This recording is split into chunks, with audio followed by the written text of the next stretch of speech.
Hello, my name is Lindsay Webb and I am a student at Western Governors University. Today I will be giving a presentation on the effects of standardized testing on students for my Elements of Effective Communication C-132 class.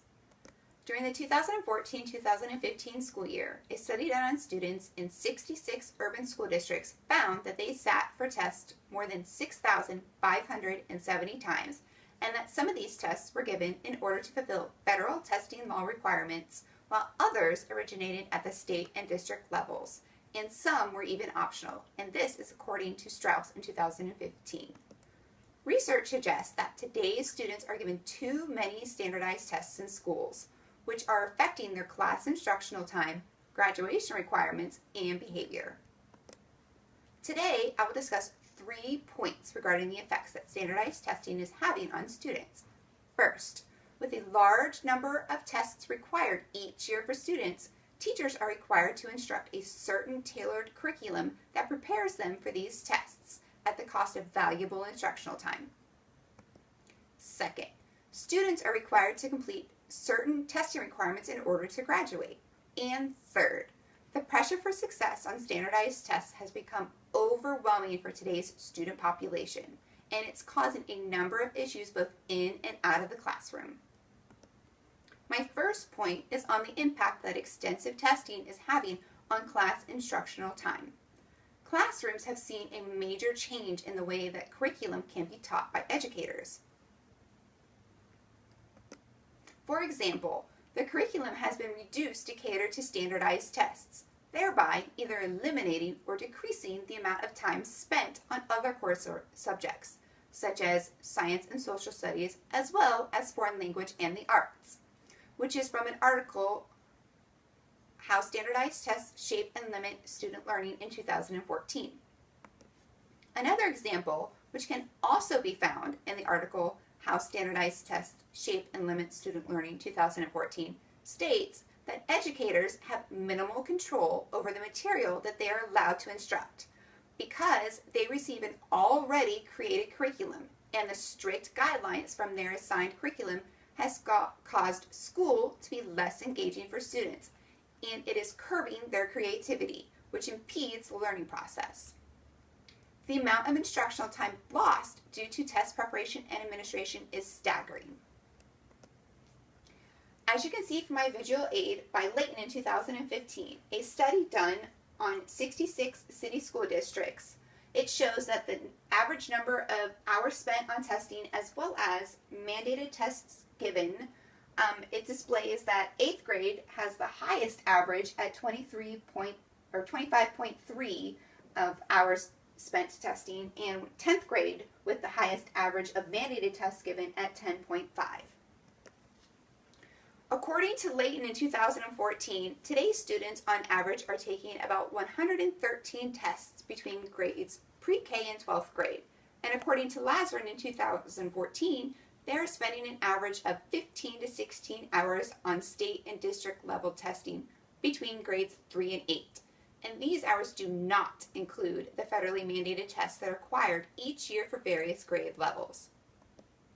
The average time that is needed for mandatory tests equals to about 25 hours, or between 4 and 5 days per school year, which is the same as about 2.34% of a typical 180-day school year, and this is by Strauss in 2015. On average, students can spend anywhere between 80 to 100 hours on test preparation from grades 3 to 11, according to Nelson in 2013. My second point is the implications testing has on graduation requirements and college readiness. In order for most students to graduate high school, they need to pass end of course or EOC tests or a high school exit exam. According to Strauss in 2015, students are required to take end of course exams in order to meet the requirements of federal testing laws, which are sometimes done in addition to state required summative tests. The 2012 Standard Diploma Minimum Course and Credit Requirement states that in Virginia, high school students are required to pass 6 end-of-course tests for a standard diploma and 9 end-of-course tests for an advanced diploma. There are currently 23 states that require a student to pass either a high school exit exam or a certain number of end-of-course exams in order to graduate, and this is according to a report done by the Great Schools staff. My third point is on how the negative impact of over-testing on students is affecting their behavior. The pressure for success on standardized tests has become overwhelming for today's students, and with a large number of tests being given, it is producing a vast array of problems both in and out of the classroom. One of the main concerns within the classroom is the behavioral changes shown by students as a result of test preparation and the testing process. A study done by Deborah Landry in 2006 recorded results that displayed behaviors of students during standardized tests. In Deborah Landry's 2006 study, she detailed a range of behaviors that they displayed while taking standardized tests. Some of these included feeling sick to their stomach, fidgety, crying, feeling nervous, trying to cheat, and more. In order for a student to be successful on standardized tests, the teachers, administration, and parents need to acknowledge that students may be experiencing moderate to extreme stress, and this is according to Dankew, Johansson, Loader, and Watson in 2014.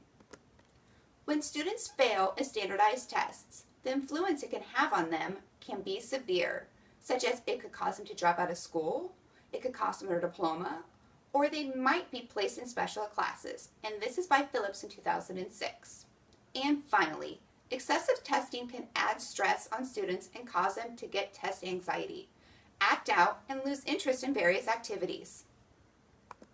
In conclusion, excessive standardized testing in schools is having a negative impact on student graduation, class instructional time, as well as placing unneeded pressure on students. Today, we have discussed 1. That the strict guidelines that teachers must follow for test preparation, as well as the amount of testing that is given, is impacting the way students learn. 2. That the various testing requirements placed on high school students in order to qualify for graduation is extensive. And finally, that the negative effects that over-testing can have on students both in and out of the classroom is impacting their behavior. We have the ability to speak up for the school systems and the children by voting on education reform laws, going to school board meetings, and writing your state representatives. Remember, testing in moderation to evaluate a student's progress is appropriate, but testing multiple times a year in preparation for a state or federal standardized testing is not. And this is one of the things that can lead to over-testing. Thank you for your time.